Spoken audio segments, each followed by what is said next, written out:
Lord, open our hearts and minds to your word.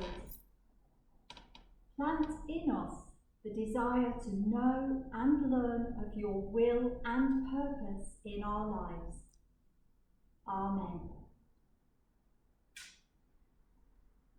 What a story, and one that many of us will have heard previously. Daniel in the lion's den. If we bring into our minds an image of a lion, visualize the teeth, the penetrating eyes, the massive muscular shoulders, and the athleticism of an animal who can spring and pounce. Then imagine a group of them prowling around in a den, pacing up and down, waiting to be fed. The thought of someone being pitched into the den and left to their fate is a terrifying picture. But that is exactly what happened to Daniel, facing one of the barbaric punishments of the time, and in a way that seemed so unfair. The group of enemies couldn't wait to get into the ear of King Darius and tell him what Daniel had done. And of course, they had engineered the whole situation to set a chain of events that would trick the king into punishing Daniel because of the order about making requests to any god. Without a doubt, the governors looking after the king's interests were envious of Daniel's skills and talents, and almost wanted to teach him a lesson, hence the enforcement of the new order. But Daniel, undeterred, continues his routine of praying 3 times a day and makes sure he is next to the open window facing towards Jerusalem, and inevitably is seen by his enemies, much to the distress of the king. So, what to make of this frightening story? What could it be revealing to us? Well, it may stir up feelings where many of us may be able to recall instances where we feel we have been thrown to the lions. Not literally, of course, but there is an expression used today that might mean a similar thing, where we may have been deliberately set up by someone, and we're in a position where it all goes wrong for us. We're the one left in the firing line, and you hear people say, "I was thrown under the bus." Thankfully, again, this wouldn't be in the literal sense, and hopefully the consequences of being set up would be considerably less than being run over by a bus or eaten by lions, but nevertheless could have implications where we are left having to unjustly answer difficult questions or build a case to redeem ourselves through no fault of our own.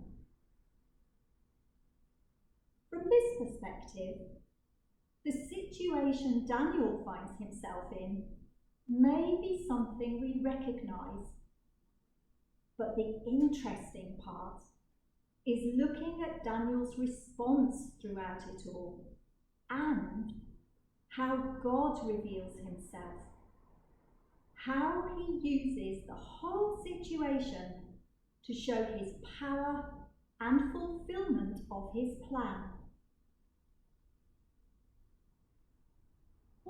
noticeable qualities of Daniel is his confidence. He knows about the order not to ask God for anything for 30 days, yet he goes home, and in the most visible part of his home, he knelt down to pray. Daniel appeared to have a need to pray, a desire to be in the presence of God in an attitude of prayer.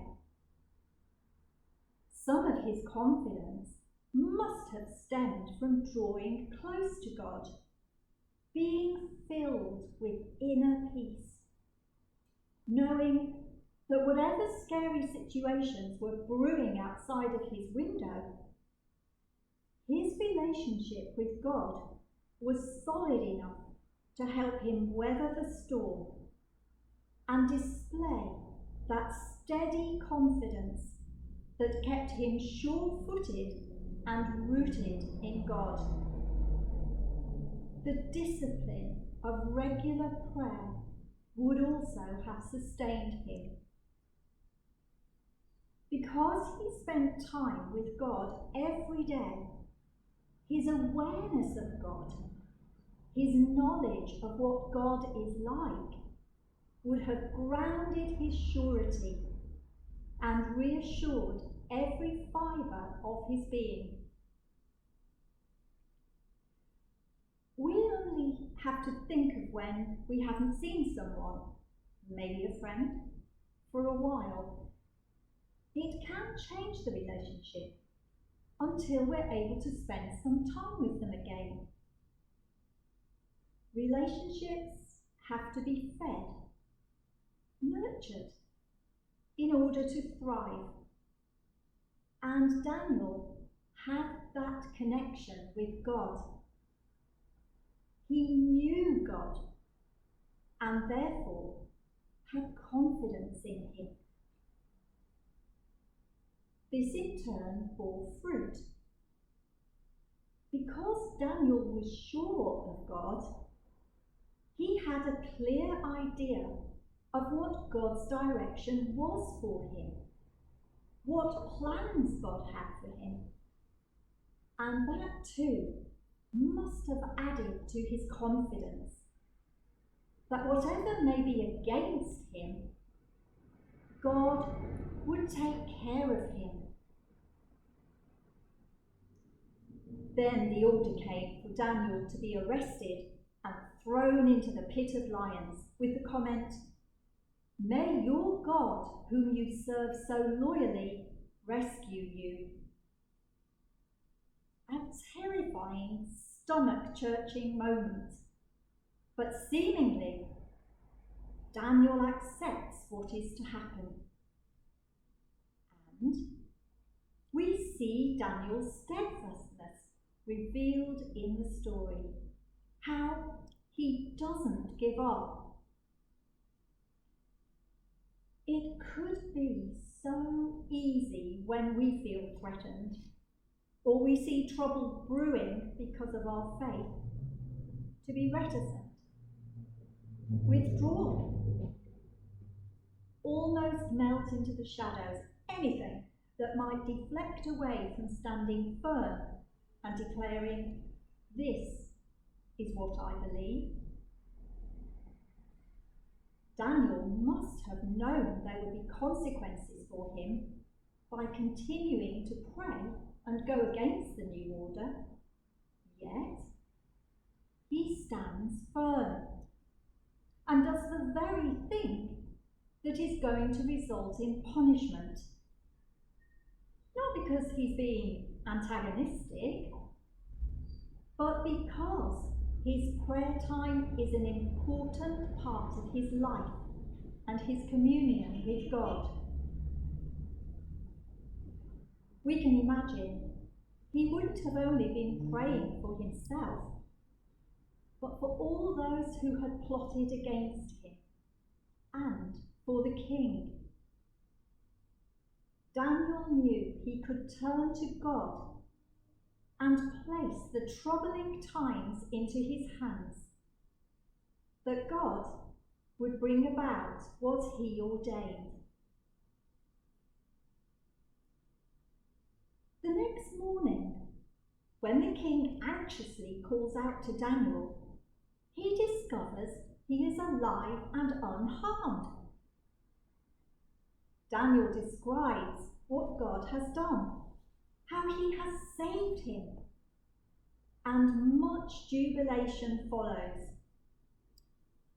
Those who witnessed the events pulled him up and saw that he had not been hurt at all, for he trusted God. He trusted God. The relationship Daniel had with God, that quiet and calm confidence, came from his trust. He knew enough of God to be certain that he would bring about the outcome that was best, even though it meant him being wrongly accused, thrown to the lions, and demeaned in the eyes of the king and his colleagues. Throughout all of that ordeal, he trusted God. Trust. A little word, but massive implications, and not always easy for us to do, because so much of how we trust and who we trust is connected to our previous experiences, where we have been let down, hurt. Our life experiences could mean that it's difficult for us to place our trust in someone or something.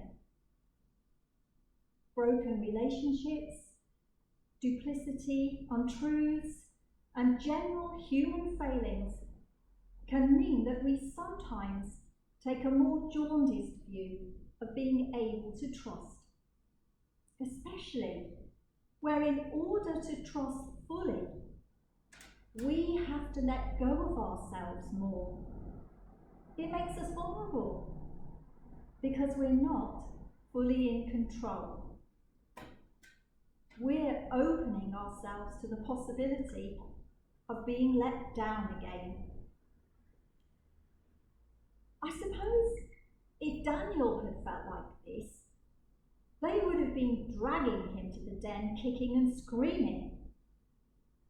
But from what we glean in the scripture, he let it all happen, and he went.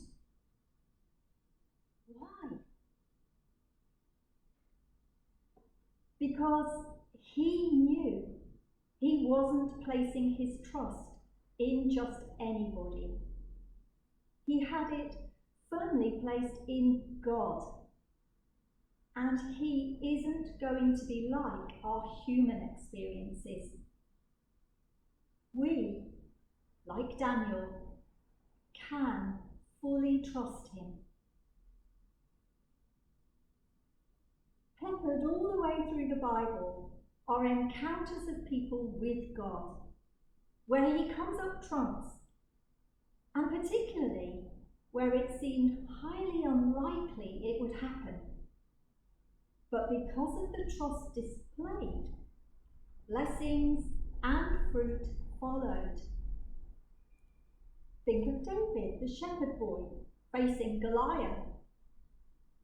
Noah, building an ark on dry land. Abraham and Sarah, desperately waiting for a child. The life and times of Joseph. On and on throughout the Bible, we see examples of God performing against the odds. We see a reliable, faithful God who is unchanging and keeps his promises. In the triumphant rejoicing at the end of the passage, we read the words, "He is a living God, and he will rule forever. His kingdom will never be destroyed, and his power will never come to an end. He saves and rescues. He performs wonders and miracles in heaven and on earth. Surely these words inspire, encourage, and comfort us today.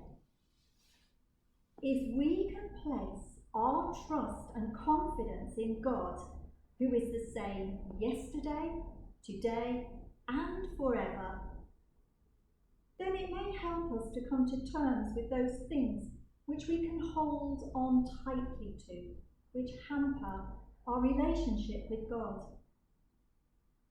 The words may give us hope in the times in which we are living, and in a future which still holds so much of the unknown. At the end of the service online last week, we listened to the blessing sung by different churches across the UK. The words are beautiful, but inspiring almost in their simplicity.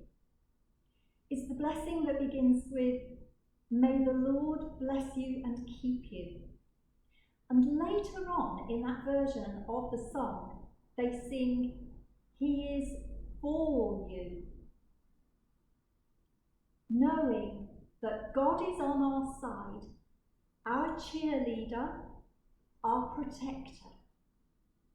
If we can look to the example of Daniel, when we hear the roar of the lion and sense the fixed stare of trouble and trauma, the bite of hard times and struggles,